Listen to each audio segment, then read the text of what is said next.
Blouse కుట్టినందుకు ఎంత తీసుకుంటావమ్మా అంటారు. 100 రూపాయలు అన్నావు అనుకోండి, అయ్యో నేను కుట్టించుకునే ఆవిడ నాకు 50 రూపాయలకే కుడుతుంది, నీ దగ్గర 100 రూపాయలా అంటారు. ఆ 50 రూపాయలకే కుట్టించుకోవచ్చు కదా. ఆ 50 రూపాయల బ్లౌజులు తీసుకొచ్చి ఇది అలా ఉంది, ఇది ఇలా ఉంది, ఇది తీసేసి ఇలా కుట్టు అలా కుట్టు అని చెప్తారు. మళ్ళా ఆ కుట్టుకి ఈ కుట్టుకి చాలా తేడా ఉంటుందండి. వాళ్ళు ఎలా ఉంటే అలా కుట్టేస్తారు. మేము లైనింగ్లు తడపాలి, ఐరన్ చేయాలి. ఇదిగోండి బ్లౌజ్ పీస్ చూసారా ఎలా ముడతలు వచ్చేసాయో. ఇలా ఉంటే ఇలాగే కుట్టేస్తే బ్లౌజ్ ఏమైనా బాగుంటుందా? నీట్ ఫినిషింగ్ రావాలంటే దీన్ని ఐరన్ చేయాలి. ఇవెవ్వరికీ కనిపించవు. వాళ్ళు ఇచ్చే 100 రూపాయలు మాత్రమే అందరికీ కనిపిస్తాయి. చేతి పని చేయాలి, హుక్స్లు కొనుక్కోవాలి, దారాలు కొనుక్కోవాలి, మోటార్తో కుడుతుంటే కరెంటు బిల్లులు, ఇవన్నీ ఎలా వస్తాయండి? ఆ కష్టానికి తగిన ఫలితం మీరు ఇస్తేనే కదా మేము బ్లౌజులు అనేవి స్టిచ్ చేయగలుగుతాం.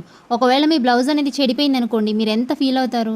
డబ్బులు పెట్టి కుట్టించుకున్నది చెడిపోతే మీరు ఎంత ఫీల్ అవుతారో, మా కష్టానికి తగిన ఫలితం ఇవ్వకపోతే మేము కూడా అంతే ఫీల్ అవుతామండి.